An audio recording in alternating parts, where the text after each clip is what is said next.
Navigating the draft day minefield isn't easy. Fantasy owners need to be careful to avoid players who could go bust. Here are 5 risky players we think won't live up to expectations in 2015. Yoenis Cespedes has hit at least 22 homers and driven in at least 80 runs in his first 3 Major League Baseball seasons, but his batting average has been all over the place.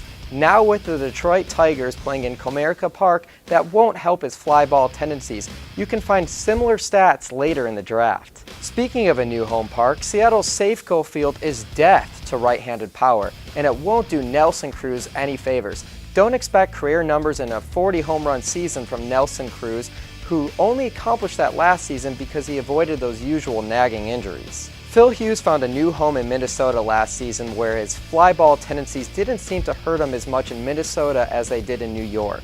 Control is his biggest asset. Phil Hughes allowed the same amount of home runs as walks last season with 16 apiece. The thing that really bothers me with Hughes is the Twins' outfield defense may be one of the worst in the majors, and Hughes' stats will suffer.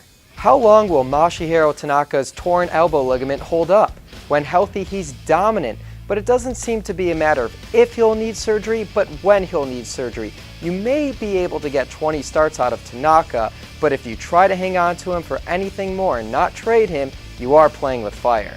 Some controversy in Chicago with Javier Baez starting the season in the minors. His quick hands and bat speed draw comparisons to Gary Sheffield, but he swings and misses a lot. You can still own these players without the season-long commitment with daily fantasy baseball. Check out our new game, Fantasy Score, at fantasyscore.com.